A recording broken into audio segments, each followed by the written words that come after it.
আমাদের যারা আহত যোদ্ধা এবং শহীদ পরিবার তাদের অবস্থা এখন ভালো নেই।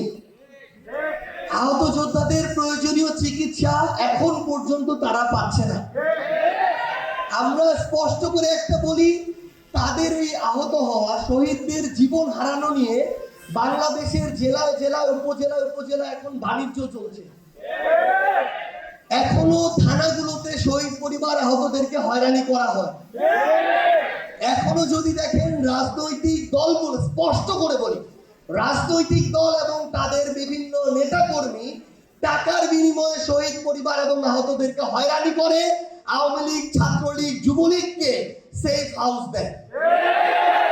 এই বাংলাদেশে এখনো এটা হচ্ছে। আমার অনেক আহত যোদ্ধা অর্থ সম্পদ বিভিন্ন জায়গায় বন্ধক দিয়ে, ভিটে মাটি বিভিন্ন জায়গায় বন্ধক দিয়ে, ঋণ করে 20-25 লাখ টাকা নিজের পিছনে খরচ করেছে। কিন্তু সরকার থেকে বলি, ফাউন্ডেশন থেকে বলি, কেউ 2-3-4 লাখ টাকা বেশি পায়নি। এই মানুষগুলোর এখন আমরা অনুরোধ করব, আমি আমার একজন সহযোদ্ধা হিসেবে অনুরোধ করছি, তাদের এক্সট্রিম মশার কয়েল প্ল্যান্ট ফাইবার দিয়ে তৈরি, ডেঙ্গু, চিকুনগুনিয়া বাহি সহ যে কোনো মশার বিরুদ্ধে দেয় এক্সট্রিম সুরক্ষা। এই যে খরচটুকু হয়েছে, আপনারা তাদেরকে আর্থিক সচ্ছলতা নিশ্চিত করতে পারেন কি না পারেন আমি জানি না, কিন্তু এই যে খরচটুকু হয়েছিল এবং এখন যে অন্তত যতদিন তিনি সুস্থ না হচ্ছেন, এই চলার যে আর্থিক যে সাপোর্টটুকু প্রয়োজন, এটা দয়া করে তাদের আপনারা ব্যবস্থা করবেন। একটা দেশের কাছে মানে ওই রকম 2-3-4-500 কোটি টাকা খুব বেশি টাকা না। এই এক বছরেও বিভিন্ন ব্যবসায়ী নামক বাটপার, রাজনীতিবিদ নামক চোর, এমন অনেকে নামে বেরামে হাজার কোটি টাকা লুটপাট করেছে। আমরা স্পষ্ট করে বলি, আপনাদের মাধ্যমেও বলছি, আপনারা দায়িত্বে থাকুক আর না থাকুক, এই এক বছরে যাদেরকে মনে করবেন তাদের বিরুদ্ধে গোয়েন্দা সংস্থা দিয়ে হোক, এজেন্সি দিয়ে হোক, আপনারা তদন্ত করান। এই তদন্তে যে কোনো ধরনের অসঙ্গতির সাথে, আর্থিক হোক অন্য হোক, ক্ষমতার অপব্যবহার হোক, সম্পৃক্ত থাকবে, ইভেন সেটা যদি সমন্বয়ক নামেরও কেউ হয়, তাদেরকেও আপনারা বিচারের আওতায় নিয়ে আসবেন। কিন্তু আমরা স্পষ্টভাবে অনুরোধ করি, আমার শহীদ পরিবার যে তার একমাত্র উপার্জনক্ষম পরিবারের মানুষটিকে হারিয়েছে, তাকে যেন পরের দিন কি খাবে এই চিন্তাটা না করতে হয়, 100 টাকা কোথায় পাবে এই চিন্তাটা না করতে হয়।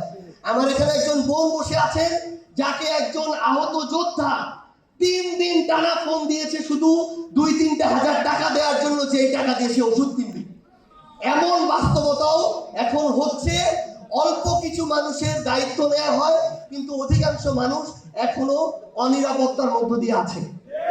আমি আমার সম্মানিত উপদেষ্টা মহোদয় যারা আছেন এবং তাদের মাধ্যমে উপদেষ্টা মণ্ডলীতে যারা আছেন, আপনাদেরকে অনুরোধ করব, আপনারা একজন সবার দায়িত্ব নেওয়ার প্রয়োজন নেই। 200 জনের দায়িত্ব নেন, 300 জনের দায়িত্ব নেন, নিজের মন্ত্রণালয়ের পক্ষ থেকে 10 কোটি 20 কোটি টাকা খরচ করেন, কিন্তু ওই 200 জন যেন একটা স্বাবলম্বী জীবনযাপন আগামীতে করতে পারে। লোক দেখানো 10-20-30 হাজার টাকা দেওয়ার প্রয়োজন নাই। আমরা আজকে ধন্যবাদ জানাই ওয়ারিয়র্স অফ জুলাইকে, অন্তত 50টা পরিবার কিছুদিন অন্তত নিশ্চিন্তে একটা জীবন ধারণের অবলম্বন পাবে। ভাই, আমরা আপনাদেরকে কমিটমেন্ট, আমাদের সামর্থ্যের অনেক অভাব, আমাদের এই জায়গায় দাঁড়িয়ে আপনারা বুঝতে পারবেন না বিষয়টা। আপনারা অনেকে মনে করেন যে হাসনাত, নাহিদ, সার্জিসেরা বললে হয়তো অনেক কিছু হয়ে যাবে, মুখে মুখে অনেক কিছু হয়ে যায়, যেভাবে মুখে মুখে অনেক আশ্বাস আপনারাও পেয়ে যান। কিন্তু আমরা যখন ওই সিস্টেমগুলোর কাছে যাই, সিস্টেমগুলো আমাদের সামনে মূলা ধরিয়ে দেয়, সিস্টেমগুলো কলা গাছ দেখায়। এই জন্য একজন আহত অনেক সময় দেখেছি দেশের বাইরে যেতে কয়েক মাস চলে গিয়েছে, সিস্টেমের বেড়াজালে পড়ে যায়। কিন্তু ভাই, আমাদের এই লড়াইটা যেন জারি থাকে। আমরা যে কাঙ্ক্ষিত পরিবর্তনটা 1 বছরে প্রত্যাশা করেছিলাম, সেটা 1 বছরে হবে না, কিন্তু সেটা 5 বছরে সম্ভব, 10 বছরে সম্ভব। আমরা অনুরোধ করব, আমরা যেন অধৈর্য না হয়ে যাই, দাঁতে দাঁত কামড়ে ধরে যেন অন্তত বাংলাদেশের জন্য জীবনের শেষ মুহূর্ত পর্যন্ত আমাদের লড়াইটা করি।